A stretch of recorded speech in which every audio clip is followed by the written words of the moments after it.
Hello everyone, मैं हूं सुजीत शुक्ला। स्वागत करता हूं आप सबका आपके अपने चैनल कॉम्पिटिटिव मंत्रा 2.0 बाय सुजीत में।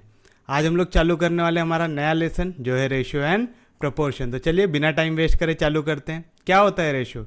रेशियो होता है जब भी आप दो नंबर को फ्रैक्शन के फॉर्म में लिखते हैं। काय के फॉर्म में? फ्रैक्शन के फॉर्म में। जैसे देखिए दिया हुआ the ratio of two quantities A and be in same unit. काय में रहना चाहिए? दोनों के दोनों सेम यूनिट में। मतलब अगर आप बोल रहे हो कि मेरे को एक वैल्यू दी है 1 आवर और एक दी हुई है 60 तो बहुत ही 30 मिनट्स। ठीक है, इन दोनों को रेशियो में कन्वर्ट करना है।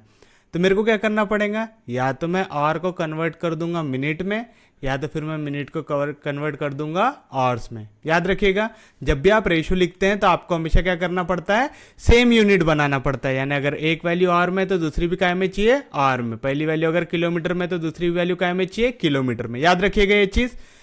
We write it as A/B, यानी आप A अपॉन बी को ही क्या लिख सकते हो? A/B। इस तरीके से हम काय को डिनोट करते हैं? रेशियो को।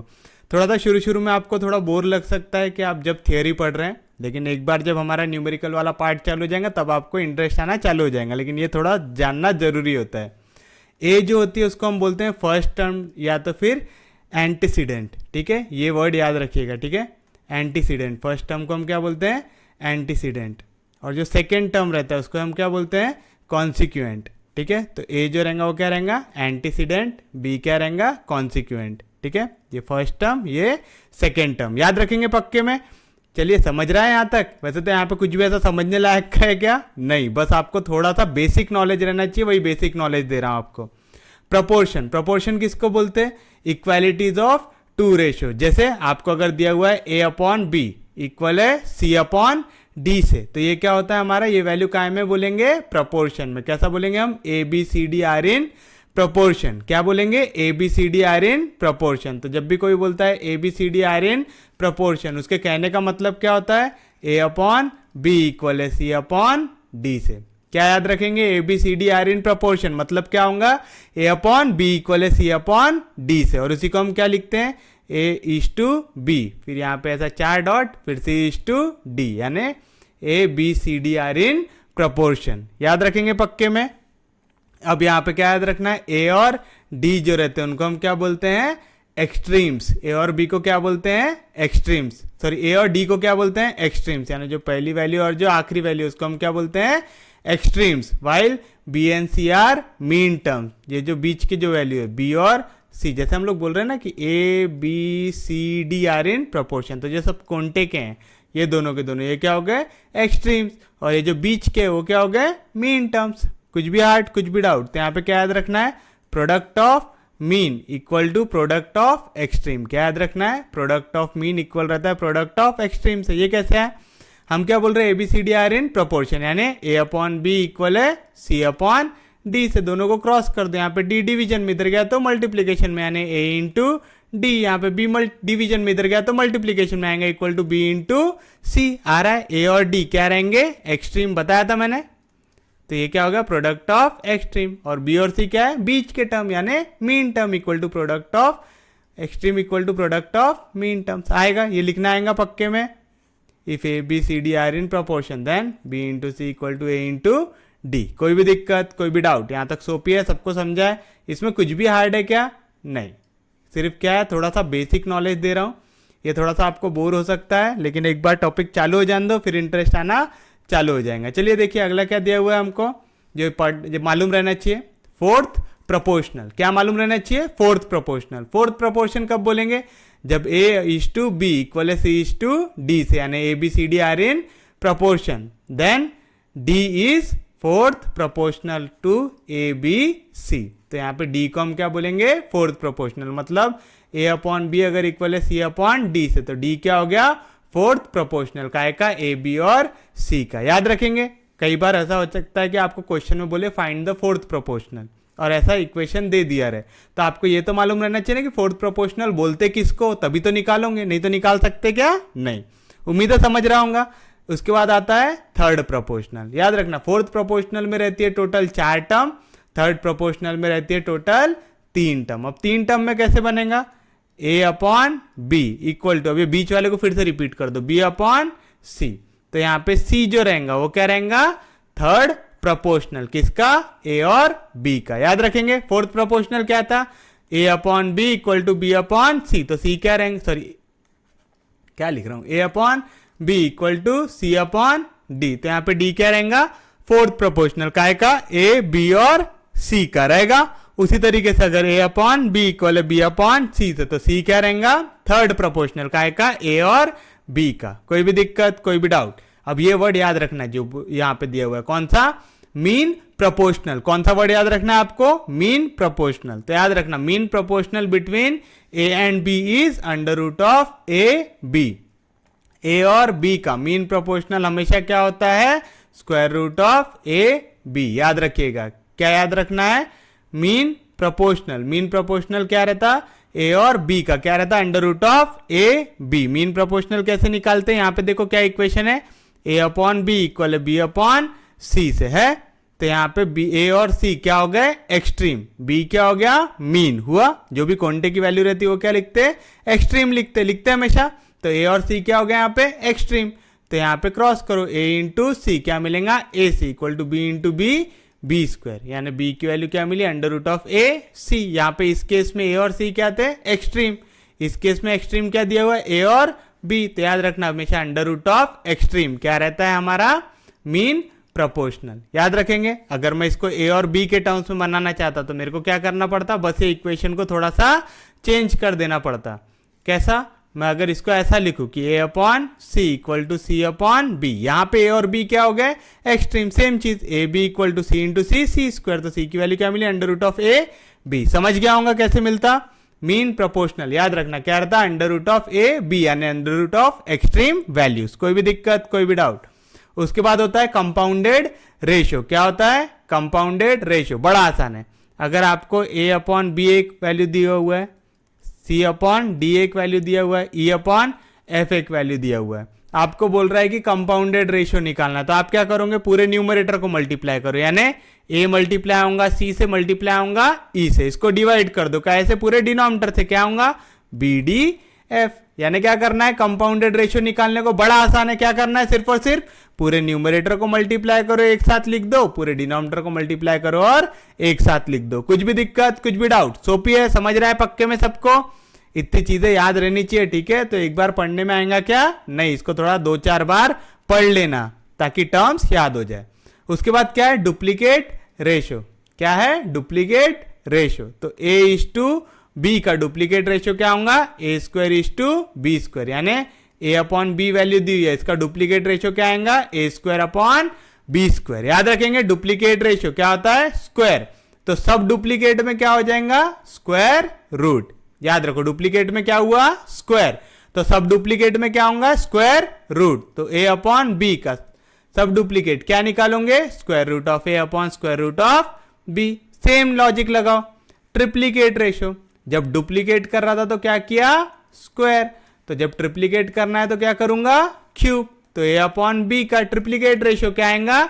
ए क्यूब अपॉन बी क्यूब। तो सब ट्रिप्लीकेट रेशियो क्या आएगा? Cube root. यानी ए अपॉन बी का सब ट्रिप्लीकेट रेशियो क्या आएगा? Cube root of A upon cube root of B. इसी को ऐसा लिख सकते हैं, A to the power 1/3 B to the power 1/3। कोई भी दिक्कत, कोई भी डाउट? तो डुप्लीकेट रेशियो क्या रहता? ए अपॉन बी का डुप्लीकेट रेशियो क्या आएगा? ए square upon B square. Sub duplicate ratio क्या आएगा? Square root of A upon square root of b. Triplicate ratio क्या आएगा? A cube upon b cube. Sub triplicate ratio क्या आएगा? Cube root of A upon cube root of b. कुछ भी दिक्कत, कुछ भी डाउट? वर्ड्स में ही बता रहे। डुप्लीकेट यानी क्या करना है? 2 करना है, 2 मतलब स्क्वायर। ट्रिप्लीकेट यानी 3 करना है, यानी क्यूब। सब लग गया यानी क्या लगाना है? Square root. ठीक है, यहां पे क्यूब रूट। कोई भी दिक्कत, कोई भी डाउट? सोपी है, समझा यहां तक? यहां तक किसी को कोई दिक्कत, कोई डाउट? यहां तक पक्के में समझ गया सबको? अब उसके बाद आपको पढ़ना है थोड़ी सी कुछ इंपॉर्टेंट प्रॉपर्टीज। अगर आपको दिया हुआ है कि a अपॉन बी इक्वल है सी अपॉन डी से, क्या दिया हुआ है? a अपॉन बी इक्वल है सी अपॉन डी से, तो मैं क्या कर सकता हूं?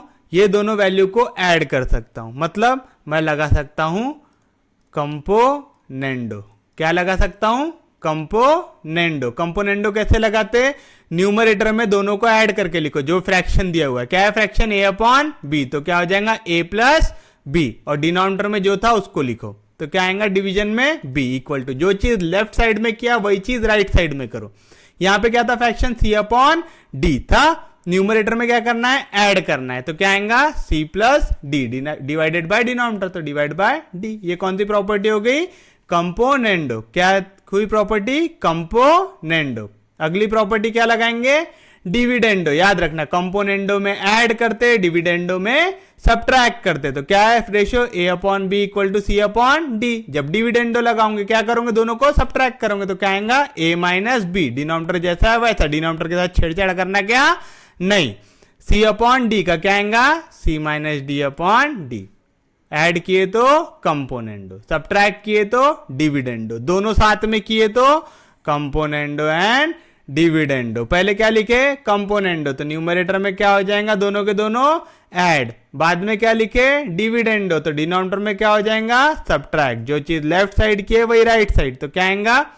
पहले होगा ऐड, तो आएगा c प्लस डी, फिर होगा सब्ट्रैक्ट, तो आएगा c माइनस डी। कुछ भी दिक्कत, कुछ भी डाउट? यहां तक सोपी है, सबको समझ रहा है? उसके बाद आपको डायरेक्टली प्रोपोर्शनल और इनवर्सली प्रोपोर्शनल तो आता ही होगा, है ना? ये मैंने इससे पहले भी एक बार बताया था सिंपल इंटरेस्ट में।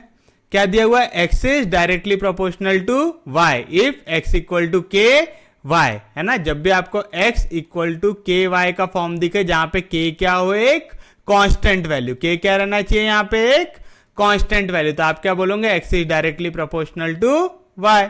उसी तरीके से अगर आपको x equal to k upon y दिख रहा है, जहां पे k क्या है? एक कांस्टेंट वैल्यू, तो आप क्या बोलोगे? x is inversely proportional to y।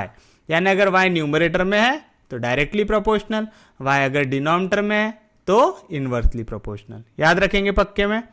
अब ये एक फॉर्मूला है, ये वाला फॉर्मूला भी याद कर लेना। इस पे जब क्वेश्चन आएगा तब मैं इसको एक्सप्लेन करूंगा, ठीक है? अभी इसको सिर्फ लिख के रख लो आपके पास ये लिखा हुआ रहना चाहिए, ताकि जब मैं इसके ऊपर क्वेश्चन बताऊं तो आपको लिखने में कोई प्रॉब्लम ना हो। कोई भी दिक्कत, कोई भी डाउट? यहाँ तक सबको समझा पक्के में? कोई दिक्कत नहीं है? तो रेशियो कैसे लिखते? a अपॉन बी, जो भी a अपॉन बी के फॉर्म में आए वो क्या हो जाता है? रेशियो। इसी को क्या लिख सकते? a is to b. Proportionality किसको बोलते हैं? जब a अपॉन बी इक्वल है c अपॉन डी से, तो हम क्या बोलेंगे? a b c d are in proportion होगा। जो कोंटे की वैल्यू रही उनको क्या बोलते हैं? एक्सट्रीम। जो बीच की वैल्यू रही उनको क्या बोलते हैं? मीन। कोई भी दिक्कत, कोई भी डाउट? तो हमेशा याद रखना, प्रोडक्ट ऑफ एक्सट्रीम हमेशा इक्वल रहता है प्रोडक्ट ऑफ मीन से रहेगा। कोई भी दिक्कत, कोई भी डाउट? यहां तक का सबको समझा है? और जब प्रोपोर्शन में रहते तो उसको कैसे डिनोट करते? a इज टू बी, फिर ये चार गोले, फिर c इज टू डी, यानी a B C D are in proportion. कोई भी दिक्कत, कोई भी डाउट? फोर्थ प्रोपोर्शनल कब रहता? जब कितनी वैल्यू रहती? चार, यानी a upon B equal to C upon D, तो d क्या रहेगा यहाँ पे? फोर्थ प्रोपोर्शनल का a b और c का। कोई भी दिक्कत, कोई भी डाउट? उसके बाद क्या पढ़े थे? थर्ड प्रोपोर्शनल कितने टर्म्स में रहता है? 3 टर्म्स में, a b और c में। तो कैसा लिखेंगे 3 टर्म को 4 के फॉर्म में? a upon B equal to B upon C, तो b क्या हो गया यहाँ पे? Mean term. a और c क्या हो गए? एक्सट्रीम टर्म होंगे। और c क्या हो गया यहाँ पे? थर्ड प्रोपोर्शनल का a और b का। कोई भी दिक्कत, कोई भी डाउट? मीन प्रोपोर्शनल कैसे निकालते? जैसे a और b दो वैल्यू दी हुई है, इनका मीन प्रोपोर्शनल क्या रहेगा? Under root of A b. कोई भी दिक्कत, कोई भी डाउट? कंपाउंडेड रेशियो कैसे निकालते हैं? अगर a अपॉन बी दिया हुआ है एक वैल्यू, c अपॉन डी दिया हुआ है, e अपॉन f दिया हुआ है, इनका कंपाउंडेड वैल्यू निकालना है। कैसे निकालते? पूरे न्यूमरेटर को कर दो मल्टीप्लाई, डिवाइड बाय पूरे डिनोमिनेटर को कर दो मल्टीप्लाई। कुछ भी दिक्कत, कुछ भी डाउट? सोपे यहां तक समझ रहा है पक्के में? उसके बाद क्या दिए पढ़े थे हमने? Duplicate ratio. क्या पढ़े थे? Duplicate ratio. डुप्लीकेट मतलब दो वैल्यू मतलब स्क्वायर। तो duplicate ratio of a upon b क्या आएगा? a square upon B square. Sub duplicate, sub में क्या बताया था? रूट लगा देना। यहाँ पे डुप्लीकेट है ना? डुप्लीकेट मतलब दो वैल्यू, सब मतलब रूट लगाना है। तो कौन सा रूट लगाएंगे? स्क्वायर रूट आएगा। तो सब डुप्लीकेट वैल्यू क्या आएगा? Square root of a upon square root of b आएगा। ट्रिप्लीकेट मतलब 3 बार वैल्यू, तो क्या निकालेंगे? क्यूब निकालेंगे। क्यूब कैसे निकालेंगे? a अपॉन बी का triplicate value a cube upon b cube. Same logic, सब ट्रिप्लीकेट, सब मतलब क्या लगाना है? रूट। कौन सा वाला? ट्रिप्लीकेट, यानी cube root of A upon cube root of b. कुछ भी दिक्कत, कुछ भी डाउट, यहाँ तक सोपी है, सबको समझा है, पक्के में समझ में आ रहा है, समझ में आना चाहिए। फिर उसके बाद क्या पढ़े, कंपोनेंडो डिविडेंडो पढ़े। कंपोनेंडो डिविडेंडो कैसा करते, कंपोनेंडो डिविडेंडो में क्या करना पड़ता है, अगर आपको वैल्यू दी हुई है ए upon B equal to C upon D, यानी एबीसीडी आर इन प्रपोर्शन है, ऐसा पढ़े थे।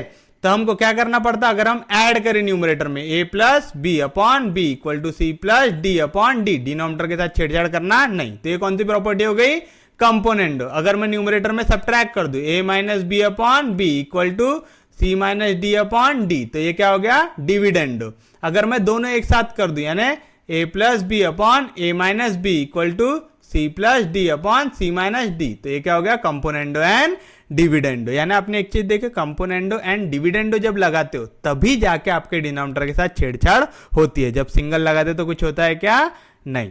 उसके बाद हमने पढ़ा वेरिएशन। अगर आपको दिया हुआ है कि x की वैल्यू दी हुई है k टाइम्स y, कहां पे है y, न्यूमरेटर में, k क्या है, कांस्टेंट, तो आप बोलोगे x is directly proportional to y।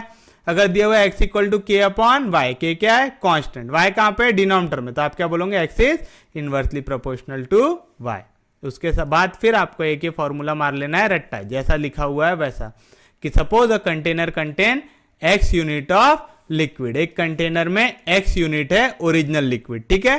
फिर उसमें से y यूनिट हर बार आप निकालते जा रहे हो, ठीक है। जैसे है ना, ये सपोज कि दूध वाले भैया है, दूध वाले भैया ने इसमें पूरा प्योर मिल्क भर के रखे हैं। अब वो क्या कर रहे हैं, एक छोटा सा मग है, वो छोटे से मग से बार बार इससे दूध निकाल के बांट रहे। सपोज कि 1 लीटर वाला मग है, ठीक है, और ये टोटल 10 लीटर वाला कैन है उनके पास। 1 लीटर मग निकालते जा रहे इससे, अब क्या हो रहा, दूध कम होते जा रहा, हो रहा। अब भैया को चाहिए बहुत ज्यादा प्रॉफिट, तो वो क्या कर रहे हैं, उसमें 1 मग्गा यहां से निकाले दे दिए, फिर क्या कर रहे, 1 मग्गा पानी डाल दे रहे, कर रहे। तो यहाँ पे देखो वही लॉजिक है, रिप्लेस्ड बाय वाटर, यानी y यूनिट बाहर निकालने के बाद उसको पानी से भरते जा रहे। ऐसा कितने बार कर रहे हैं, n बार। और जब आपको बोलेगा find the quantity of pure liquid in final mixture, यानी वो पानी वाले में कितना दूध असल में बच रहा है, वो कैसे निकालेंगे, x into 1 minus pi by x to the power n unit, ठीक है। ये अपन रट्टा मार लेंगे, और जब क्वेश्चन आएंगे इससे रिलेटेड वाले तब आपको बताऊंगा कि इसको कैसे अप्लाई करते हैं। अभी उस पर दिमाग लगाने की जरूरत है क्या, नहीं। चलो अब देखेंगे हम हमारे क्वेश्चंस।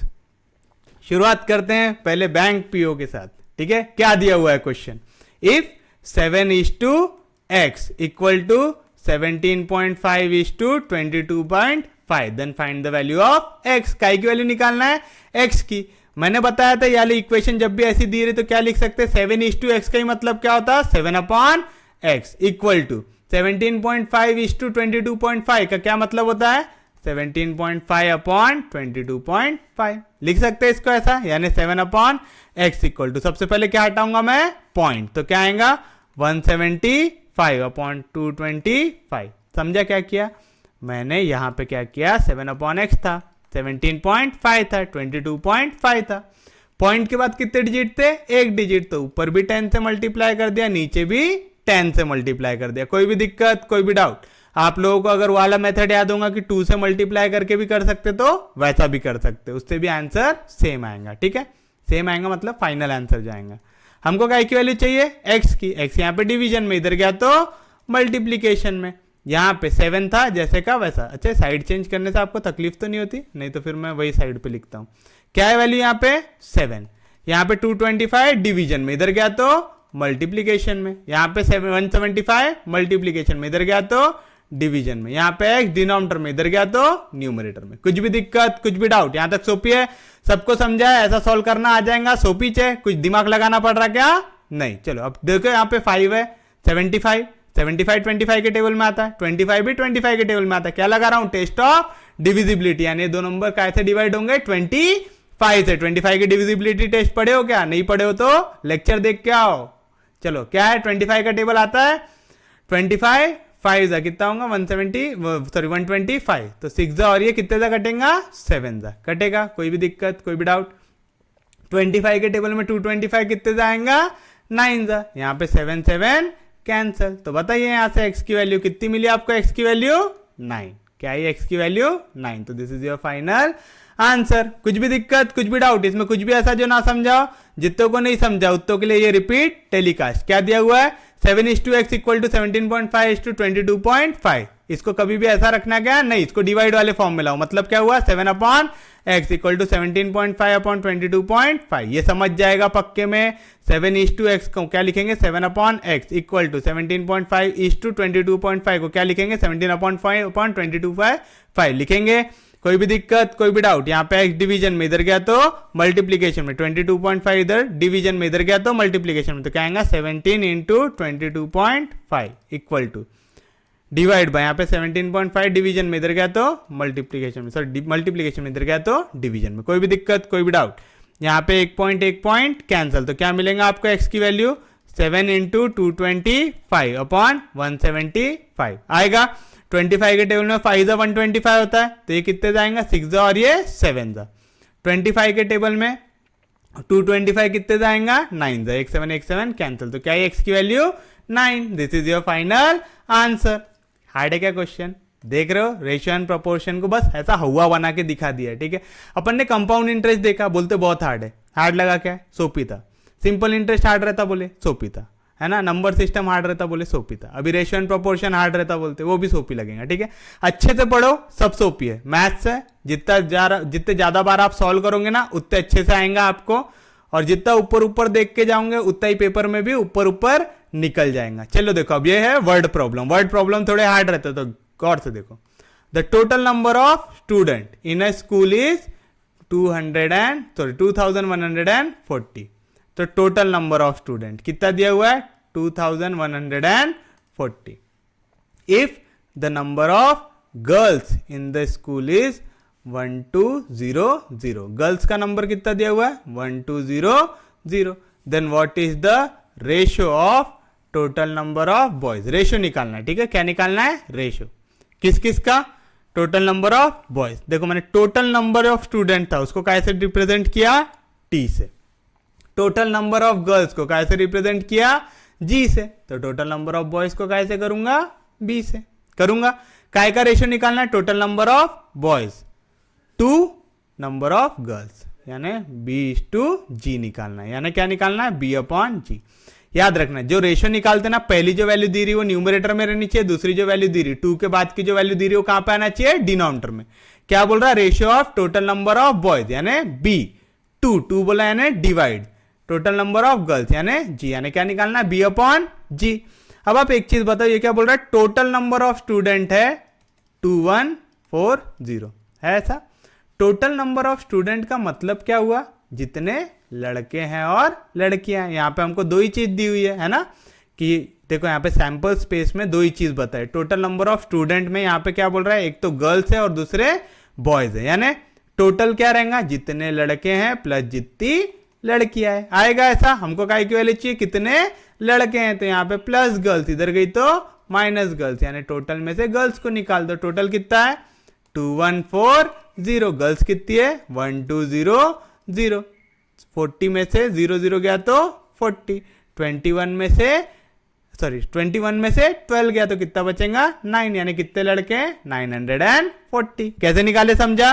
टोटल स्टूडेंट कैसे निकालोगे, आपकी क्लास में कितने लड़के हैं प्लस कितनी लड़कियां हैं। हमको क्या टोटल दिया हुआ है 2140, लड़कियां भी दी हुई है 1200, क्या नहीं दिया हुआ है बॉयज, तो निकाल लेंगे यहाँ पे प्लस गर्ल्स, इधर गई तो माइनस गर्ल्स, यानी बॉयज कितने रहेंगे टोटल में से गर्ल्स को निकाल लो। टोटल कितना था 2140, गर्ल्स कितनी है 1200, दोनों को सब्ट्रैक्ट किया तो कितना है 940।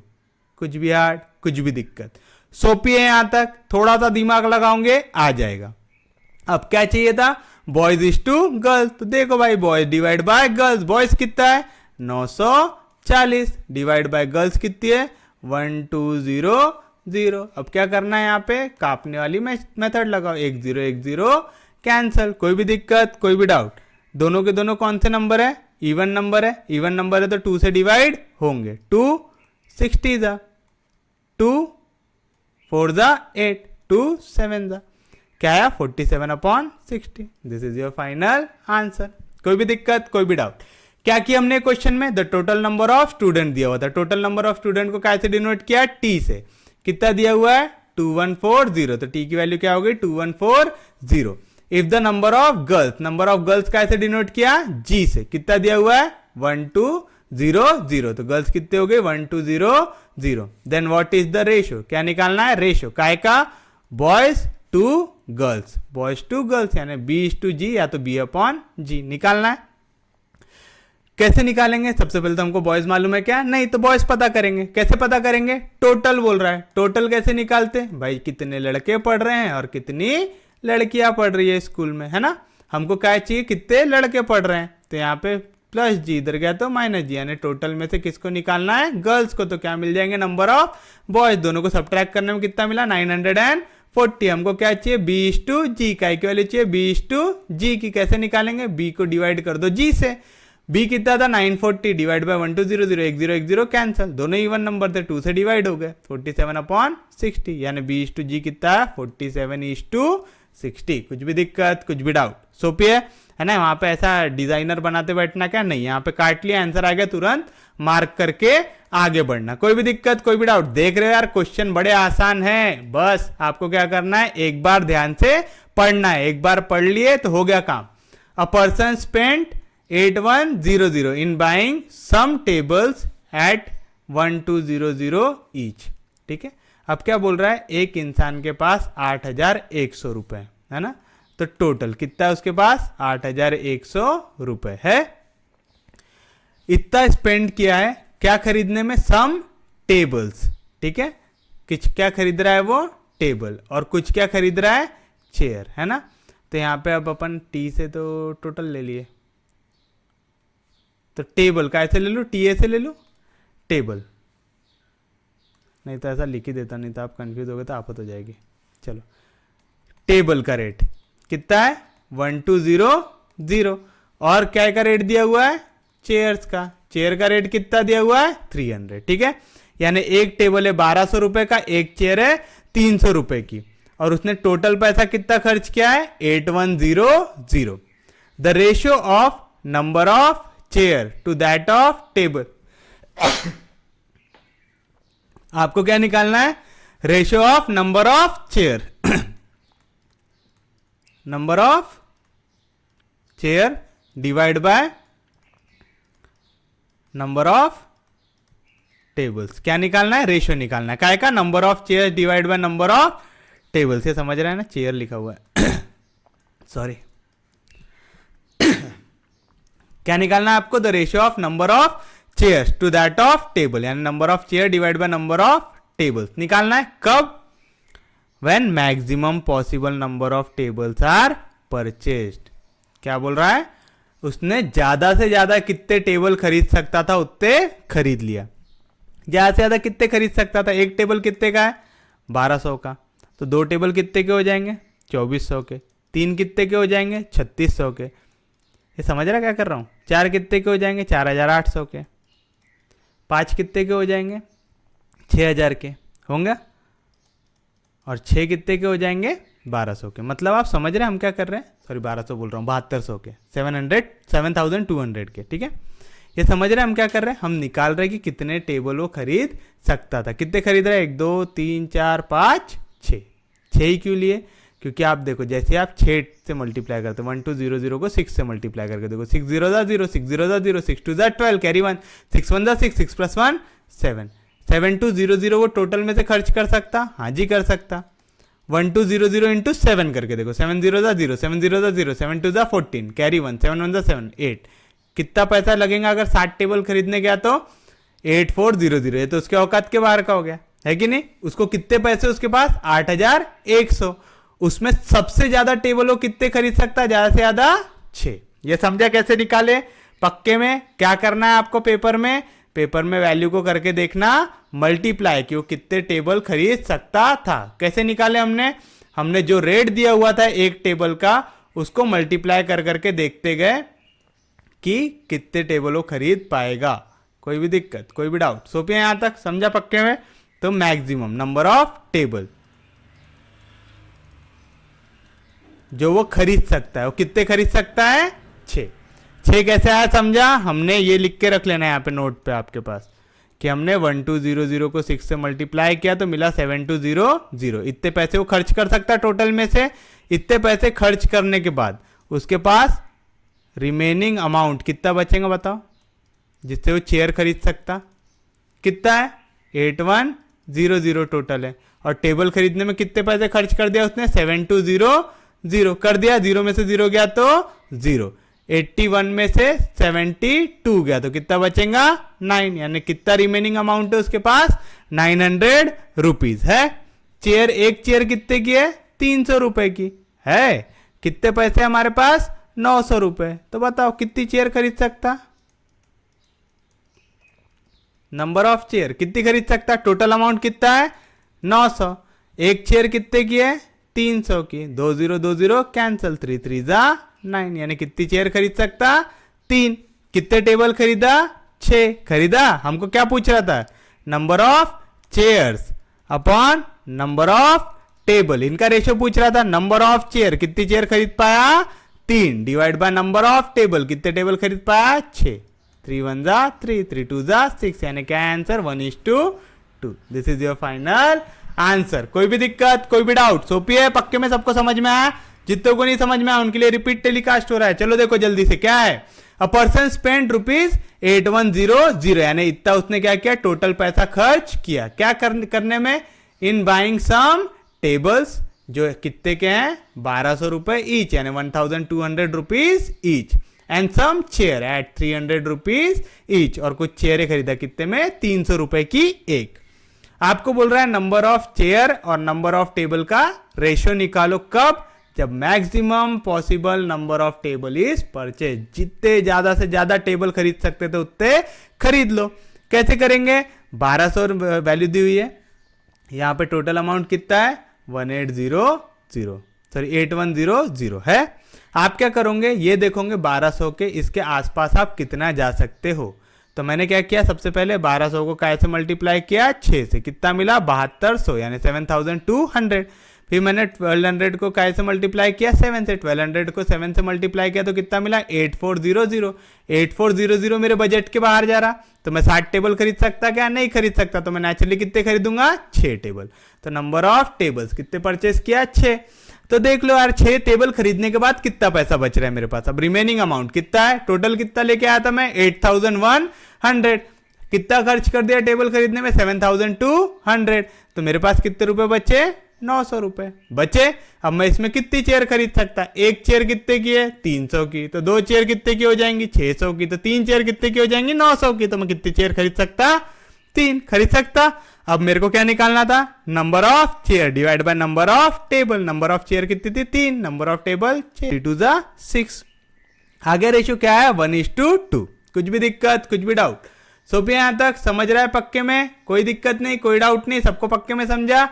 चलो देखो अगला क्वेश्चन क्या दिया हुआ है? 60% of A equal to 3/4 of b, then a is to B is. क्या बोल रहा है? 60% ऑफ ए। 60% कैसे निकालते? मैंने बताया था, जहां पे भी परसेंट आ गया क्या कर देना? Divide by 100। ऑफ ए बोल रहा है ना, तो क्या कर देना? Multiply by A. सेम चीज 3/4 ऑफ बी, यानी 3/4 इंटू बी आएगा। कुछ भी दिक्कत, कुछ भी डाउट? 1010 कैंसल, दोनों इवन नंबर है। 2 के टेबल में आए 2 3 जा 6, 2 5 जा 10। क्या मिला? यानी 3/5 ए इक्वल टू 3/4 बी। काय की वैल्यू बोल रहा है? ए इज टू बी, यानी ए अपॉन बी। तो चलो ए जैसा था वैसा, बी डिवीजन में इधर गया तो मल्टीप्लीकेशन में, 3/4 जैसा था वैसा। 5 डिवीजन में इधर गया तो मल्टीप्लीकेशन में, 3 मल्टीप्लीकेशन में इधर गया तो डिवीजन में, 3 3 कैंसिल। तो क्या आंसर? 5/4। तो this is your final answer. कुछ भी दिक्कत, कुछ भी डाउट? जितने को नहीं समझा फिर से देखो क्या बोल रहा है? 60% of a is 3/4 times of b. Percent कैसे निकालते? Divide by 100। ऑफ बोला यानी मल्टीप्लाई, 3/4 ऑफ बोला तो मल्टीप्लाई। कोई भी दिक्कत, कोई भी डाउट? 0 0 कैंसिल, दोनों इवन नंबर है। 2 3 जा 2 5 जा। अब देखो मेरे को काय की वैल्यू चाहिए? ए अपॉन बी की चाहिए, तो यहाँ पे बी डिवीजन में इधर गया तो सॉरी इधर मल्टीप्लीकेशन में इधर गया तो डिवीजन में, इक्वल टू 3/4 जैसा था वैसा। यहाँ पे 3 मल्टीप्लीकेशन में इधर गया तो डिवीजन में, 5 मल्टीप्लीकेशन डिवीजन में इधर गया तो मल्टीप्लीकेशन में, 3 3 कैंसिल। तो क्या answer? 5/4। This is your final answer. कुछ भी दिक्कत, कुछ भी डाउट? सोफिया क्वेश्चन समझा? सच में समझ रहा है? बाबा अगर नहीं समझ रहा है तो प्लीज मैसेज करके बता देना, ठीक है?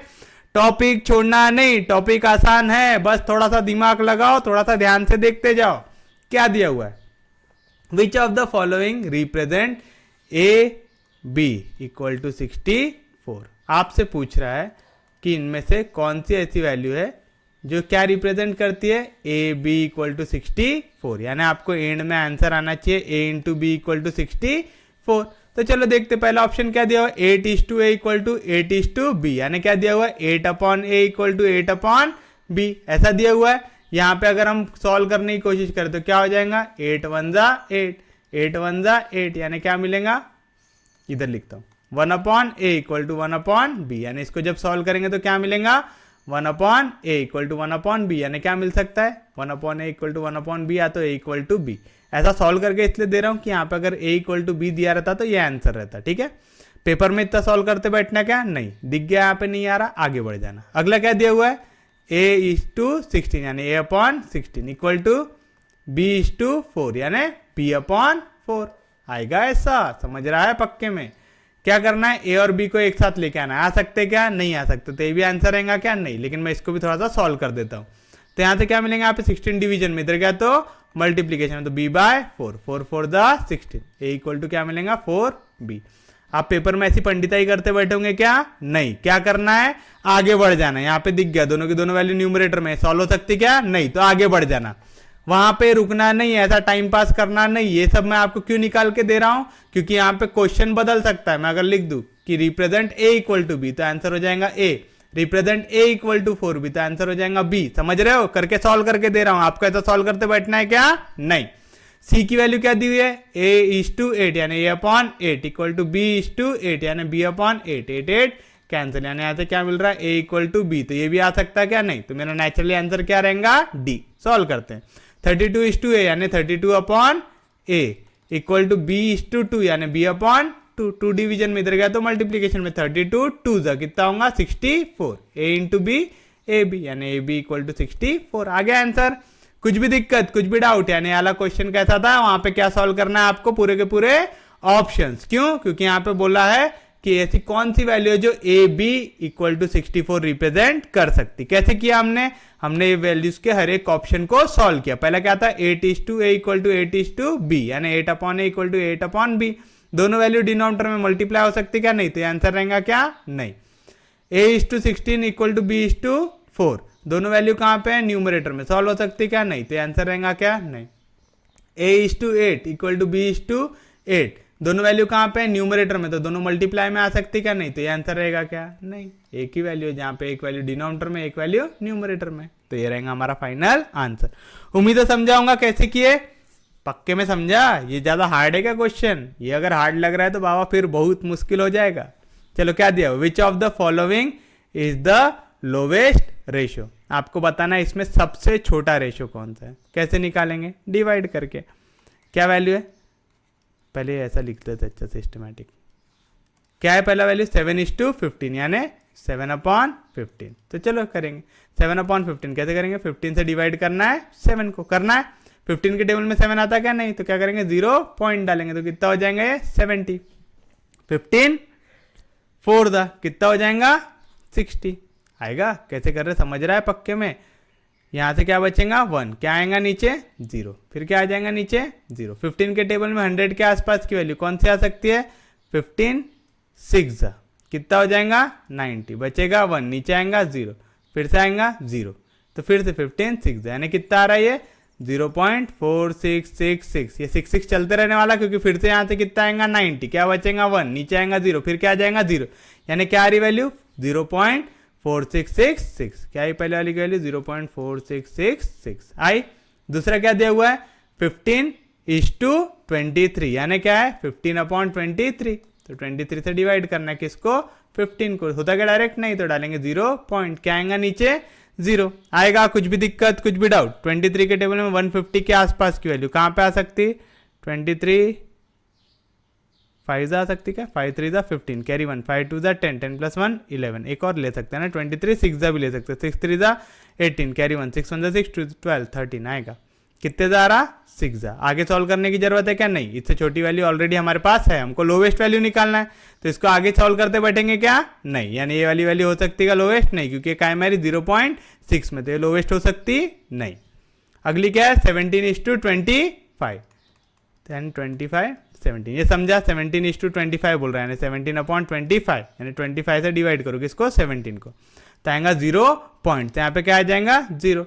25 के टेबल में इसके आसपास की वैल्यू क्या ले सकते हैं? 25, 3 जा 4 जा 5 जा, है ना, 5 5 जा 25, 5 2 जा 10, 10 + 2 12।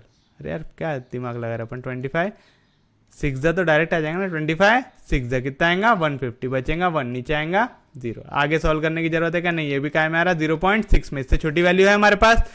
अगर कोई वैल्यू यहाँ पे जैसे 0.6 आया, ये भी 0.6 में होती कुछ, तो इनको आगे सॉल्व करना पड़ता था। क्यों? फिर हमको देखना पड़ता है इनमें से सबसे छोटी वैल्यू कौन सी है। उसके बाद क्या है 21:39, यानी क्या करेंगे 39 से डिवाइड कर दो किसको 21 को, ये समझा ना, 21:39 यानी 21/39 आएगा। 39 के टेबल में आता क्या? नहीं, तो 0 पॉइंट कितना आ जाएगा 0। 39 के टेबल में आसपास की कोई वैल्यू 3 है, यहाँ पे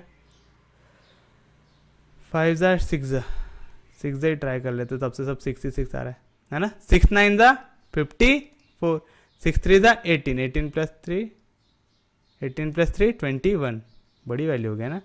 39 × 5, 5 से करके देखो, 5 9 जा 45, 5 3 जा 15, 15 + 4 19, कितने जा आ रहा है 5 जा, कितना आ रहा है 195। आगे सॉल्व करने की जरूरत है क्या? नहीं, ये क्या है हमारा 0.5 में, हमारे पास क्या है वैल्यू 0.4 में, तो आंसर हो सकता है क्या? नहीं, तो क्या रहेगा आंसर 7:15। कैसे सॉल्व करना है समझा?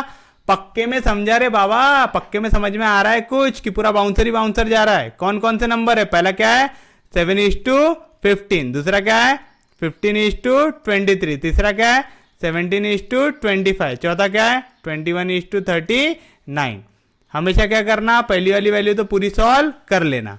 क्या है वैल्यू 15:7, कैसे किए 0 पॉइंट डाल, तो क्या है नीचे 0। 15 के टेबल में इसके आसपास की वैल्यू कितनी जाती 4 जा, कितनी आती 60, बचेगा 1, नीचे आएगा 0, फिर क्या डालेंगे 0, तो आएगा एक और नीचे 0। 15 के टेबल में इसके आसपास की वैल्यू, एक मिनट 0 क्यों डाला, यहाँ पे 0 नहीं डालेंगे, हाँ मैं क्या फॉर्म में आ गया थोड़ा। 0.4 है क्योंकि पॉइंट पहले डाल दिया ना, तो यहाँ पे पॉइंट के बाद 0 0 0 ऑलरेडी आ जाते हैं। तो ये हो गया, कितना हो गया 100। 15 के टेबल में 100 के आसपास की वैल्यू कितने जाएंगी 6 जा, कितने आएंगी 90, फिर क्या बचेगा 10, नीचे आएगा 0, तो 6 6 6 6 चलते जा रहा है, यानी कितना आ रहा 0.4666। अब हमको अगर कोई भी वैल्यू 0.46 से बड़ी मिली तो हम आगे सॉल्व करेंगे क्या? नहीं। यहाँ पे क्या था 23 और 15 था, जैसे 0 पॉइंट डाला तो क्या आ गया यहाँ पे 0। 23 के टेबल में 150 के आसपास की वैल्यू कितने जा आई थी 6 जा आई थी, तो ये कितने जा 6 जा आया 138, तो जैसे 6 से मल्टीप्लाई करने के बाद आसपास की वैल्यू आगे, इसको आगे सॉल्व करेंगे क्या? नहीं, क्योंकि ये लोवेस्ट हो सकता क्या? नहीं। उसके बाद क्या था 17:25, तो यहाँ पे आया 25:17, 0 पॉइंट डाले तो यहाँ पे क्या आ गया 0। 25 के टेबल में 170 के आसपास की वैल्यू आ सकती क्या? आ सकती, कितने जा 6 जा, कितनी आती 150 आती, 6 आ गया। आगे सॉल्व करेंगे क्या? नहीं। क्यों नहीं सॉल्व कर रहे? क्योंकि काय का क्वेश्चन है लोवेस्ट का। लोवेस्ट हमको अभी तक कितना मिला है 0.4। अगर कोई 0.46 से छोटा मिलेगा तो हम उसको आगे सॉल्व करेंगे, ठीक है, कोई दिक्कत कोई डाउट। अगर यहाँ पे लार्जेस्ट पूछता तो हम इसको सॉल्व करते, क्योंकि ये 0.6 वाली वैल्यू बड़ी है। उसके बाद क्या था 39:21, 39 के टेबल में 21 के आसपास की वैल्यू कितने आई थी, निकालते ना यहाँ पे, कितने आई थी 5 जा, है ना, तो ये कितने जा रहा 5 जा, 0.5, ये भी 0.4 से बड़ा है, तो ये क्या हो गया हमारी लोवेस्ट रेशियो। कैसे निकाले समझा? पक्के में समझा? अब ये मत बोलना कि यार ये हार्ड है, ये हार्ड नहीं है, इतना तो आपको करना आना चाहिए। क्या दिया हुआ है देखो 3:4:1:2 और फिर ये 4.27y क्या दिया हुआ है? देखो अगला क्वेश्चन क्या दिया हुआ है 3:4:1:2, फिर ये ऐसा 4.27y:, मतलब क्या दिया हुआ है A:B, C:D। इसको हम क्या बोलते हैं A B C D are in proportion, क्या बोलते हैं, a B C D are in proportion, यानी ए अपॉन बी इक्वल रहता सी अपॉन डी से रहता। कोई भी दिक्कत, कोई भी डाउट? तो चलो बताओ, ए अपॉन बी यानी क्या होगा, ए की वैल्यू क्या है यहाँ पे 3/4 डिवाइड बाय बी की वैल्यू क्या है 1/2, कौन सा साइन आता है, इक्वल टू, सी की वैल्यू क्या है 27y अपॉन डी की वैल्यू क्या है क्वेश्चन मार्क। कोई भी दिक्कत, कोई भी डाउट? कंपेयर करो, ठीक है। ये हो गया ए, ये हो गया बी, ये हो गया सी, ये हो गया डी। क्या रहता है, ए upon B equal to C upon D. अब 4 कहां पे, न्यूमरेटर के डिनोमिनेटर में, कहां पे चला जाएगा, डिनोमिनेटर में। 2 कहां पे, डिनोमिनेटर के डिनोमिनेटर में, कहां पे चला जाएगा, न्यूमरेटर में। और ये 1 जैसा था डिनोमिनेटर में, वैसा का वैसा 27y अपॉन क्वेश्चन मार्क। कोई भी दिक्कत, कोई भी डाउट? 2 के टेबल में आता 2 2 जा 4 आएगा। अब हमको काय की वैल्यू चाहिए, क्वेश्चन मार्क की, तो यहाँ पे डिवीजन में, इधर गया तो मल्टीप्लीकेशन में। ये 27y जैसा था वैसा, यहाँ पे 2 डिवीजन में, इधर गया तो मल्टीप्लीकेशन में, डिवाइड बाय यहाँ पे 3 मल्टीप्लीकेशन में, इधर गया तो डिवीजन में। 3 के टेबल में 27 आता है, क्या आता है, कितने दा 3 9 जा 27, 9 2 जा 18, यानी क्वेश्चन मार्क की वैल्यू कितनी आ रही 18y। तो क्वेश्चन मार्क की वैल्यू कितनी हो गई 18y। सॉरी मैं यहाँ पे ऑप्शन लिखना भूल गया। कैसे निकाले समझा? कोई भी दिक्कत, कोई भी डाउट? क्या है इसका आंसर 18y। कोई भी दिक्कत, कोई भी डाउट? कैसे निकाले समझा? पक्के में क्या दिया हुआ था 3/4 is to 1/2, 27y is to question mark. कौन से फॉर्म में, a is to b is proportional to c is to d, यानी ये का क्वेश्चन हो गया A B C D are in proportion. मतलब क्या होता है, a upon B equal to C upon D. A के जगह क्या वैल्यू है 3/4 अपॉन बी के जगह क्या वैल्यू है 1/2 इक्वल टू सी के जगह क्या वैल्यू है 27y, डी के जगह क्या वैल्यू है क्वेश्चन मार्क।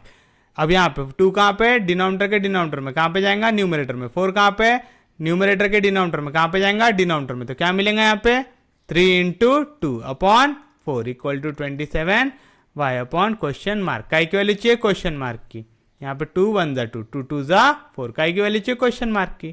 क्वेश्चन मार्क यहाँ पे डिवीजन में, इधर गया तो मल्टीप्लीकेशन में, 27y जैसा था वैसा 2 डिवीजन में, इधर गया तो मल्टीप्लीकेशन में, यहाँ पे 3 मल्टीप्लीकेशन में, इधर गया तो डिवीजन में। 3 9 जा 27, 9 2 जा 18, 18 इंटू y 18y। तो क्वेश्चन मार्क की वैल्यू कितनी आई 18y। तो this is your final answer. कोई भी दिक्कत, कोई भी डाउट? सोपी है, समझ रहा है पक्के में सबको? चलिए देखिए अगला question. What will be the simplest form of ratio 3 hours is to 1 day? क्या बोल रहा है, सिंपलेस्ट फॉर्म निकालना। सिंपलेस्ट फॉर्म का मतलब होता है सबसे ज्यादा काटा पीटी वाली वैल्यू, यानी कुछ भी काटने का बचना नहीं चाहिए, सब कुछ काटने के बाद जो बचा वो क्या रहेगा सिंपलेस्ट फॉर्म। आपको बोल रहा है what is the simplest form of ratio. काय का रेशियो दिया हुआ है 3 hours इज टू 1 day। काय का रेशियो दिया हुआ है 3 hours इज टू 1 day। इसी को मैं क्या लिख सकता हूं 3 hour अपॉन 1 day लिख सकता हूं। रेशियो का शुरुआत में मैंने आपको क्या बताया था, दोनों का यूनिट रहना चाहिए सेम। क्या रहना चाहिए, दोनों का यूनिट रहना चाहिए सेम। अगर ये आर में है तो ये भी आर में, अगर ये डे में है तो ये भी डे में। आर से डे में जाना थोड़ा मुश्किल रहेगा तो मैं डे को काय में कन्वर्ट कर दूंगा आर्स में। समझ रहा है पक्के में? कोई भी दिक्कत, कोई भी डाउट? तो क्या आएगा ऊपर, क्या है 3 hours। एक दिन में कितने घंटे रहते 24 घंटे रहते। कोई भी दिक्कत, कोई भी डाउट? ये आर है, ठीक है ना, HR लिख रहा हूं तो वो क्या है hours.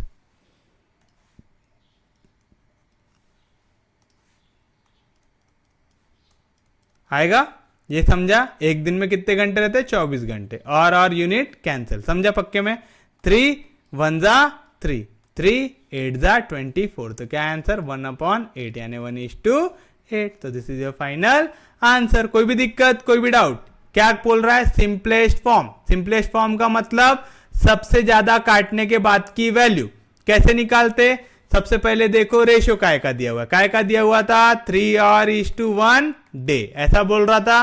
3 hours is to 1 day बोला, यानी क्या होगा 3 hours अपॉन 1 day होगा। दोनों का यूनिट कैसा रहना चाहिए सेम। तो मैंने क्या किया, डे को भी कन्वर्ट कर लिया आर में, एक दिन में कितने घंटे होते हैं? 24 घंटे है। दोनों काय में आ गए और में। अब आप डिवाइड कर सकते हैं, 3/24 कर सकते हैं। 3 1 जा 3, 3 8 जा 24। तो क्या answer? 1:8। This is your final answer. कुछ भी दिक्कत, कुछ भी डाउट? सोपी है, समझ रहा है पक्के में? और मैं अपने मन से कोई सोपी क्वेश्चन बना रहा हूं क्या? नहीं, सबके सब पीवाई क्यूज है ना। मैंने पूरे पीवाई क्यूज चूज करके रखा हूं कि हर एक टॉपिक हमारा कवर होना चाहिए। आप देख रहे होंगे हमने एक भी टॉपिक छोड़ा नहीं अभी तक। हमने जितने भी टॉपिक कवर किए पीवाई क्यू के थ्रू हम पूरे टॉपिक कवर कर रहे हैं। हम अलग अलग एग्जाम के पीवाई क्यू ले रहे हैं ताकि हमारे पूरे टॉपिक कवर हो जाए। और कहीं पे अगर कोई टॉपिक ऐसा है जो पीवाई क्यू में नहीं है तो वो भी टॉपिक मैंने डाला हुआ हूं, ठीक है? तो देखते रहना। इन अ proportion, product of first and fourth term is 40 and that of second and third term is 2.5x, then the value of x is, question क्या दिया हुआ है? इन अ proportion ले लो, a b c d are in proportion. Product of first and fourth term, कौन सी है first? a, कौन सी है fourth? d. Product मतलब a इंटू डी। कितना दिया हुआ है? इज 40। आ गया? कोई भी दिक्कत, कोई भी doubt? And that of second and third term, second और थर्ड कौन सी है? बी और सी। कितना दिया हुआ है? 2.5x। तो आपको बोल रहा है then find the value of x। निकाल सकते, कैसे निकालेंगे? A B C D are in proportion, मतलब a अपॉन बी इक्वल है सी अपॉन डी से। है क्या? कुछ भी दिक्कत, कुछ भी डाउट? यानी यहाँ पे d डिवीजन में इधर गया तो मल्टीप्लीकेशन में, तो क्या मिलेगा? a into d equal to b. यहाँ पे डिवीजन में इधर गया तो मल्टीप्लीकेशन में क्या मिलेगा? b into c. पढ़े थे ऐसा? Product of extreme equal to product of mean. जिनको वो है याद है डायरेक्ट ये लिख सकते हैं, और जिनको नहीं याद है, हमको ये मालूम है एबीसीडी आर इन प्रोपोर्शन है upon B equal to C upon d. दोनों में से आंसर सेम ही आ रहा है, एक स्टेप ज्यादा लग रही है। तो अगर याद है तो ऐसा डायरेक्ट लिखो, नहीं है तो टेंशन लेने की जरूरत है क्या? नहीं। a इंटू डी कितना दिया हुआ है? 40 इक्वल टू बी इंटू सी कितना दिया हुआ है? 2.5x। कोई भी दिक्कत, कोई भी डाउट? सोपी है, समझ रहा है? काय की वैल्यू चाहिए? x की चाहिए यहाँ पे 2.5 मल्टीप्लीकेशन में इधर गया तो डिवीजन में। कोई भी दिक्कत, कोई भी डाउट? सोपी है, सबको समझ में आ रहा है? चलो क्या करेंगे यहाँ पे? दो वैल्यू, दो तरीके। क्या पॉइंट है? या तो 2 से मल्टीप्लाई कर लो क्योंकि 0.5 है, या तो 10 से मल्टीप्लाई कर लो। मैं 10 से कर लेता हूँ। 10 से मल्टीप्लाई करेंगे तो क्या आएगा? 400। यहाँ पे एक जीरो और एक पॉइंट कैंसिल, तो कितना आएगा? 25। कैसे किया समझा? Multiply and divide by 10। क्या किया? Multiply and divide by 10। 40 into 10 कितना मिला? 400। 2.5 इंटू 10 कितना मिला? 25। क्यों किया ऐसा? 25 आ गया। 25 4 दा कितना होता? 100, है ना? वाला लॉजिक लगा रहे। कोई भी दिक्कत, कोई भी डाउट? या तो आप अगर वैसा वाला नहीं लगाना है तो याला लगा लो। 25 टू 400, 25 1 जा 25। यहाँ से बचेगा 5, नीचे आएगा 1। ये समझा ना? यहाँ पे कट के हो जाएगा 10, 10 में से 5 गया 5, इसने बोरो 1 किया तो कट के हो जाएगा 3, 3 में से 2 गया तो 1, क्या आएगा नीचे 0। 25 के टेबल में 150 आता है क्या? हाँ जी आता है। कितने जा? 6 जा। 25 6 जा 150, तो कितनी वैल्यू है यहाँ पे? 16। तो x की वैल्यू कितनी हो गई? 16। कोई भी दिक्कत, कोई भी डाउट? सोपी है, सबको समझ रहा है? चलो क्या दिया हुआ है? In a proportion the product of first term and fourth term, है ना? क्या बोल रहा है? प्रपोर्शन। प्रपोर्शन हमने क्या लिया? A B C D are in proportion ले लिए। कोई भी दिक्कत, कोई भी डाउट? क्या बोल रहा है? Product of first and fourth term, first and fourth term यानी ए इंटू डी कितना दिया हुआ है? 40। सेकेंड एंड थर्ड टर्म यानी बी इंटू सी कितना दिया हुआ है?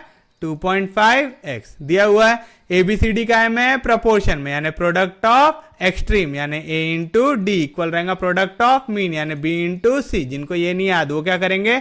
एबीसीडी आर इन प्रपोर्शन यानी ए upon B equal to C upon D. D division में इधर गया तो मल्टीप्लीकेशन में, बी मल्टीप्लीकेशन में इधर गया तो डिवीजन में। दोनों में से सेम आ रहा है। चलो ए इंटू डी कितना दिया हुआ है?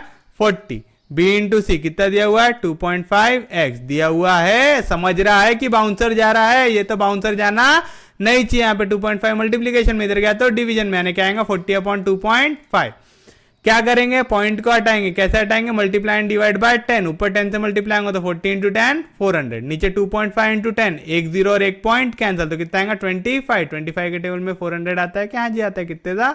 16 जा। तो this is your final answer. सोपी है, समझ रहा है? अरे समझ में आया क्या? पक्के में? कोई दिक्कत, कोई डाउट? सोपी है, समझ रहा है? चलो देखो अगला क्वेश्चन क्या दिया हुआ है? 20% of A equal to 30% of B equal to 1/6 of C दिया हुआ है, तो आपको बोल रहा है then find A is to B is to C. सोपी है। 20% ऑफ ए, परसेंट का मतलब क्या होता है, डिवाइड बाय 100 ऑफ ए यानी multiply by A. 30% of B यानी 30 divide by 100 into B. 1/6 of C यानी 1/6 इंटू सी। कोई भी दिक्कत, कोई भी डाउट? 0 0 कैंसिल, 0 0 कैंसिल, 2 1 जा 2, 2 5 जा 10, तो क्या मिला 1/5 ए इक्वल टू यहाँ पे क्या मिला 3/10 बी इक्वल टू 1/6 सी। काय का क्वेश्चन है, मैंने बताया था रेशियो एंड प्रोपोर्शन में ऐसा आता है, तो हमेशा इसको क्या करते इक्वल टू ले लेते एक कांस्टेंट। क्या करते ले लेते इक्वल टू एक कांस्टेंट। तो क्या ले लिया हमने कांस्टेंट के लिए। पहले क्या करते पहली वैल्यू इक्वल टू आखिरी वैल्यू, तो क्या मिलेगा 1/5 ए इक्वल टू के। दूसरी value equal to last value यानी 3/10 बी इक्वल टू के। तीसरी वैल्यू यानी 1/6 सी इक्वल टू के। लेंगे ऐसा, काय की वैल्यू चाहिए ए की चाहिए, 5 डिवीजन में इधर गया तो मल्टीप्लीकेशन में, तो ए की वैल्यू क्या आएंगी 5 के। उसी तरीके से बी की वैल्यू निकालेंगे, यहाँ पे 10 डिवीजन में इधर गया तो मल्टीप्लीकेशन में, यहाँ पे 3 मल्टीप्लीकेशन में इधर गया तो डिवीजन में। सी की वैल्यू यहाँ पे 6 डिवीजन में इधर गया तो मल्टीप्लीकेशन में। कोई भी दिक्कत, कोई भी डाउट? काय की वैल्यू चाहिए A is to B is to C यानी ए upon B upon C. A की वैल्यू बताओ क्या है 5 के इज टू बी की वैल्यू क्या है 10 के बाय 3 इज टू सी की वैल्यू क्या है 6 के। सब में कुछ कट रहा है, हाँ जी कट रहा है। क्या कट रहा है के, तो क्या बचा 5 is to 10/3 is to 6। Division में कभी कोई वैल्यू रखना क्या नहीं, जो भी वैल्यू डिवीजन में सबसे बड़ी रही उससे मल्टीप्लाई कर देना। यहाँ पे एक ही वैल्यू है तो कैसे मल्टीप्लाई करेंगे 3 से। करो, क्या मिलेगा 5 into 3 is to 3 into 10/3 is to 3 into 6। तीनों को 3 से मल्टीप्लाई कर दिए, 5 3 जा 15, 3 3 कैंसिल, तो क्या बचा 10 इज टू 6 3 जा 18। तो क्या है answer 15 is to 10 is to 18। तो this is your final answer. कोई भी दिक्कत, कोई भी डाउट? समझा यहां तक? अरे पक्के में समझा? कोई भी दिक्कत, कोई भी डाउट? क्या दिया हुआ था क्वेश्चन में, चलो देखो पटाख से। क्या दिया हुआ है 20% ऑफ ए यानी 20/100 into A equal to 30% of B यानी 30/100 into B equal to 1/6 of C यानी 1/6 टाइम सी। यहाँ पे 21 जा 20, 25 जा 100, 1 0 1 0 कैंसिल, तो क्या मिला यहाँ से 1/5 ए equal to 3/10 B equal to 1/6 C. जब भी रेशियो निकालना रहा ना तो इनको इक्वल टू लेना है, कांस्टेंट वैल्यू के लेंगे। फिर हम क्या करेंगे के टर्म्स में ए बी सी की वैल्यू फाइंड आउट करेंगे। कैसे करेंगे, अब मैंने आपको ऊपर बता दिया अलग अलग लेना पड़ता, पेपर में ऐसा टाइम पास करना क्या नहीं। पहली वैल्यू और आखिरी वैल्यू को देखो, यहाँ पे 5, यहाँ पे 5 डिवीजन में इधर जाएंगे तो मल्टीप्लीकेशन, तो ए की वैल्यू डायरेक्ट क्या आ जाएंगी 5 के। समझ रहे कैसे निकालना है। बी कैसे निकालेंगे 10 यहाँ पे डिवीजन में इधर गया तो मल्टीप्लीकेशन, तो 10 के अपॉन 3 मल्टीप्लीकेशन में इधर गया तो डिवीजन में। कोई भी दिक्कत, कोई भी डाउट? सी कैसे निकालेंगे 6 यहाँ पे डिवीजन में इधर गया तो मल्टीप्लीकेशन तो आएगा 6 के। कैसे निकाले समझा, पक्के में समझा? कोई दिक्कत, कोई डाउट? चलो काय की वैल्यू चाहिए A is to B is to C. K की वैल्यू चाहिए A is to B is to C. कैसे निकालेंगे, ए की वैल्यू क्या है 5 के इज टू बी की वैल्यू क्या है 10 के बाय 3 इज टू सी की वैल्यू क्या है 6 के। सब में क्या कॉमन है के कैंसिल, तो क्या मिलेगा 5 is to 10/3 is to 6। Division में कोई भी वैल्यू रखना है क्या नहीं, तो जो वैल्यू डिवीजन में उससे मल्टीप्लाई कर दो। कैसे मल्टीप्लाई करेंगे 3 से, 5 3 जा 15, 3 3 कैंसिल, तो क्या बचेगा 10। 6 ने कोई पाप किया क्या नहीं, 6 3 जा 18, तीनों से मल्टीप्लाई कर दिए तो क्या है answer 15 is to 10 is to 18। Paper में मैं उम्मीद है आप ऐसा करोगे, क्योंकि ऐसा सिस्टमैटिक लिखते बैठना है कि आपको नहीं, यहाँ पे मैं आपको समझा रहा हूँ करके मेरे को सिस्टमैटिक लिखना जरूरी है। आप लोग वहाँ पे सिस्टमैटिक समझाने के लिए बैठे हैं क्या नहीं, आप तो नौकरी लेने के लिए बैठे हैं। कोई भी दिक्कत, कोई भी डाउट? चलिए बढ़िया आगे क्वेश्चन की ओर। क्या दिया हुआ है if m is to n, क्या दिया हुआ है if m is to n equal to 3 is to 2। इसी का मतलब क्या होता m/n इक्वल है 3/2 से। देन फाइंड द रेशियो, क्या रेशियो निकालना है 4m plus 5n upon 4m minus 5n निकालना है। ऐसे क्वेश्चन में सबसे पहले देखना m के सामने क्या लिखा हुआ है, n के सामने क्या लिखा हुआ है। m के सामने क्वेश्चन में क्या लिखा हुआ है 4, तो मैं क्या करूंगा m कहां पे न्यूमरेटर में, तो मैं न्यूमरेटर को कैसे मल्टीप्लाई करूंगा 4 से, तो मैं क्या मिलेगा यहाँ पे m/n था, मैं क्या लिखूंगा 4m/n इक्वल टू जो चीज लेफ्ट हैंड साइड में क्या वही राइट हैंड साइड में क्या आएगा 4 इंटू 3/2 आएगा। n के सामने क्या दिख रहा 5। n कहाँ पे? डिनोमिनेटर में, तो डिनोमिनेटर को कैसे मल्टीप्लाई करूंगा? 5 से। डिनोमिनेटर कैसे मल्टीप्लाई हो गया? 5 से। स्टेप समझी? क्या किया? m अपॉन n कितना दिया था? 3/2। क्वेश्चन में देखो m के सामने दोनों जगह क्या है? 4, n के सामने क्या है? 5। तो मेरे को m के सामने क्या चाहिए? 4, n के सामने क्या चाहिए? 5। m कहाँ पे? न्यूमरेटर में 4 चाहिए, तो मैं क्या करूंगा? न्यूमरेटर को कैसे मल्टीप्लाई कर दूंगा? 4 से। जो चीज लेफ्ट हैंड साइड में किया, राइट हैंड साइड ने कोई पाप किया क्या? नहीं, राइट हैंड साइड में भी वही करेंगे। यहाँ पे अगर 4 से मल्टीप्लाई किया तो यहाँ पे भी 4 से मल्टीप्लाई करेंगे। n को कैसे मल्टीप्लाई करना था? 5 से, तो इधर डिनोमिनेटर को कैसे मल्टीप्लाई करेंगे? 5 से। कोई भी दिक्कत, कोई भी डाउट? सोपी है, समझाए? यानी 4m इज टू 5n कितना मिलेगा? 4 3 जा 12। वैसे इसको काट सकते हैं ना, 2 2 जा 4, 2 3 जा 6 डिवाइड बाय 5। क्या किया? समझा? पक्के में समझा? नहीं भी काटोगे तो आंसर बड़ा आएगा, काटने में आगे भी दिक्कत जाएंगी, करके यहाँ पे काट दिया। ठीक है, अब ऊपर कौन सा साइन दिख रहा? प्लस। नीचे कौन सा साइन दिख रहा? माइनस। अगर पढ़े होंगे तो क्या लग गया? कंपोनेंडो डिविडेंडो लगा, तो हम यहाँ पे क्या लगाएंगे? By componendo and dividendo. Numerator क्या होता? ऐड, यानी 4m प्लस 5n। डिनोमिनेटर क्या होता? सब्ट्रैक्ट, यानी 4m minus 5n। Left hand side में जो है वही राइट हैंड साइड में। न्यूमरेटर में होगा ऐड, यानी 6 प्लस 5। डिनोमिनेटर में होगा सब्ट्रैक्ट, यानी 6 माइनस 5। याद रखना, numerator plus denominator, numerator minus denominator. Numerator में क्या लिखेंगे? Numerator plus denominator. डिनोमिनेटर में क्या लिखेंगे? Numerator minus denominator. Numerator minus denominator कितना आएगा? 6 प्लस 5 11 डिवाइड बाय 6 माइनस 5 1। तो क्या है आंसर? 11:1। कुछ भी दिक्कत, कुछ भी डाउट? सोपी है, सबको समझा है? जिनको नहीं समझा उनके लिए रिपीट टेलीकास्ट। चलिए देखिए क्या दिया हुआ है। If m is to n equal to 3/2, यानी n की वैल्यू क्या दी है? 3/2 दी है। आपको काय की वैल्यू चाहिए? 4m plus 5n upon 4m minus 5n। मेरे को यहाँ पे प्लस माइनस दिख रहा है, मेरे को समझिए यहाँ पे क्या लगेगा? Componendo dividendo. कब लगेगा? m के सामने आना चाहिए 4, n के सामने आना चाहिए 5। तो m के सामने 4 डालेंगे तो आ गया 4m। जो चीज यहाँ पे की वही चीज यहाँ पे, m के सामने 4 डाले, m के सामने कौन खड़ा है? 3, तो 3 भी कैसे मल्टीप्लाई हो जाएगा? 4 से। समझा? जो चीज न्यूमरेटर में किया हुआ लेफ्ट हैंड साइड में, वही चीज न्यूमरेटर में करोगे राइट हैंड साइड में। n के सामने क्या दिख रहा है? 5, तो n को 5 से मल्टीप्लाई कर दो। लेफ्ट हैंड साइड ने किया, राइट हैंड साइड ने पाप किया क्या? नहीं, तो वो भी कैसे मल्टीप्लाई हो गया? 5 से। 2 2 जा 4, 2 3 जा 6 डिवाइड बाय 5। काय की वैल्यू आ गई है? 4m अपॉन 5n की। हम क्या लगाएंगे अब? Componendo dividendo. कंपोनेंडो डिविडेंडो लगाते तो न्यूमरेटर में होता है ऐड, न्यूमरेटर में करो ऐड 4m प्लस 5n। जो चीज लेफ्ट हैंड साइड में की हुई इधर 6 प्लस 5। डिनोमिनेटर में होता है सब्ट्रैक्ट, यानी 4m माइनस 5n। यही चीज यहाँ पे करो, 6 माइनस 5, 6 प्लस 5 11, 6 माइनस 5 1। तो क्या answer? 11/1। This is your final answer. कोई भी दिक्कत, कोई भी डाउट? सोपी है, समझाए? पक्के में? चलो तो देखो अगला क्वेश्चन क्या दिया हुआ है। If 2x plus 3y is to, मतलब डिवाइड बाय कितना है? 3x plus 5y equal to कितना दिया हुआ है?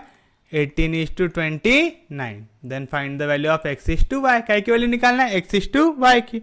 कैसे निकालेंगे? x और y को करो सेपरेट। कैसे करेंगे? यहाँ पे 29 डिवीजन में, इधर गया तो मल्टीप्लीकेशन में। कैसे मल्टीप्लाई होगा? 2x प्लस 3y से। यहाँ पे 18 जैसा था वैसा 3x प्लस 5y मल्टीप्लीकेशन में, इधर गया तो सॉरी इधर डिवीजन में, इधर गया तो मल्टीप्लीकेशन में आएगा। ब्रैकेट होगा ओपन, वैल्यू जाएंगे अंदर, तो क्या मिलेगा? 29 पहले मल्टीप्लाई होगा 2x से, प्लस 29 फिर मल्टीप्लाई होगा 3y से, 18 मल्टीप्लाई होगा 3x से, फिर 18 मल्टीप्लाई होगा 5y से। कोई भी दिक्कत, कोई भी डाउट? यहाँ तक समझ रहा है सबको? 9 2 जा 18 कैरी 1, 2 2 जा 4, 4 प्लस 1 5 x आ गया। कोई भी दिक्कत?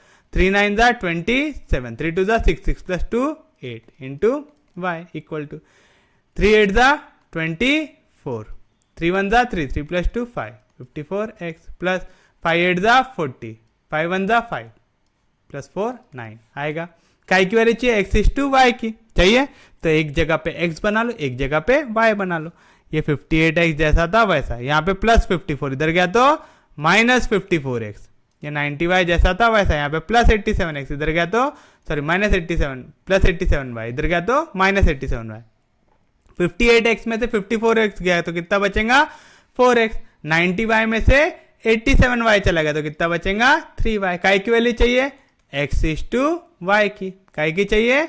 x इज टू y की। चाहिए। एक्स इज टू वाई कैसे निकालेंगे, एक्स जैसा था वैसा, वाई इधर मल्टीप्लीकेशन में, इधर गया तो डिवीजन में, यहाँ पे 3 जैसा था वैसा, यहाँ पे 4 मल्टीप्लीकेशन में, इधर गया तो डिवीजन में। तो एक्स इज टू वाई कितना आ रहा, 3:4। तो this is your final answer. कोई भी दिक्कत, कोई भी डाउट, सोपी है, समझ रहा है। क्या दिया हुआ था, 2x plus 3y upon 3x plus 5y equal to 18/29 दिया हुआ था। यहाँ पे डिवीजन में, इधर गया तो मल्टीप्लीकेशन में, 29 इंटू 2 करेंगे। अच्छा चलो एक स्टेप कर लेते, 29 into 2x plus 3y equal to 18 into 3x plus 5y आएगा ऐसा, ब्रैकेट करेंगे ओपन। 29 इंटू 2 कितना निकाले, 58x, 29 इंटू 3 कितना निकाले, 87y इक्वल टू 18 इंटू 3 कितना निकाले, 54x प्लस 18 इंटू 5y कितना निकाले, 90y। कैसे निकाले समझा, दोनों वैल्यू को करो एक साइड शिफ्ट, x को एक साथ लेके आओ, y को एक साथ लेके आओ। तो यहाँ पे 58x जैसा था वैसा, यहाँ पे प्लस 54, इधर गया तो माइनस 54x। ये 90y जैसा था वैसा, यहाँ पे प्लस 87y, इधर गया तो माइनस 87y। 58 में से 54 गया तो 4x, 90 में से 87 गया तो 3y। काय की वैल्यू चाहिए, x अपॉन y की। तो यहाँ पे 4 मल्टीप्लीकेशन में, इधर गया तो डिवीजन में, ये 4 है, y कंफ्यूज मत होना। काय की वैल्यू चाहिए, x अपॉन y की, यहाँ पे y मल्टीप्लीकेशन में, इधर गया तो डिवीजन में, यहाँ पे 4 मल्टीप्लीकेशन में, इधर गया तो डिवीजन में, यानी क्या मिला, x upon y equal to 3/4। तो this is your final answer. कोई भी दिक्कत, कोई भी डाउट, सोपी है, समझ रहा है पक्के में सबको, कोई दिक्कत नहीं, कोई प्रॉब्लम नहीं। चलो देखो क्या दिया हुआ है, if W1 is to W2 equal to 2/3 and W1 is to W3 equal to 1/2, then का इक्वल चाहिए W2 अपॉन W3 की, चाहिए। बड़ा सोपी सा क्वेश्चन है। क्या बोल रहा है, W1 अपॉन W2 इक्वल है 2/3 से, W1 अपॉन W3 इक्वल है 1/2 से। दोनों केसेस में यहाँ पे W1 दिख रहा ना, तो मैं दोनों का लेफ्ट हैंड साइड सेम बनाऊंगा। कैसे, यहां से देखो मैं इसको क्या लिख सकता, W1 अपॉन W2 2/3 है, तो मैं W2 यहाँ पे डिवीजन में, इधर गया तो मल्टीप्लीकेशन में, तो W1 की वैल्यू क्या मिलेंगी, 2/3 W2 मिलेगी। सेम चीज यहाँ पे देखो, W1 जैसा था वैसा, W3 कहाँ पे है, डिवीजन में, इधर गया तो मल्टीप्लीकेशन, तो क्या मिलेगा, 1/2 W3 मिलेगा। दोनों का लेफ्ट हैंड साइड सेम है, तो राइट हैंड साइड भी सेम होगा। तो यहाँ पे मैं W1 क्या दिया हुआ है, 2/3 W2 इक्वल टू 1/2 W3। समझा क्या किए, दोनों का लेफ्ट हैंड साइड सेम है, तो राइट हैंड साइड भी सेम होगा। तो 2/3 W2 इक्वल टू 1/2 W3। कोई भी दिक्कत, कोई भी डाउट, काय की वैल्यू चाहिए, W2 अपॉन W3 की, तो W2 upon W3 equal to 1/2 जैसा था वैसा, 3 डिवीजन में, इधर गया तो मल्टीप्लीकेशन में, 2 मल्टीप्लीकेशन में, इधर गया तो डिवीजन में, 3 1 जा 3, 2 2 जा 4, तो क्या answer 3/4। This is your final answer. कोई भी दिक्कत, कोई भी डाउट, सोपी है क्वेश्चन।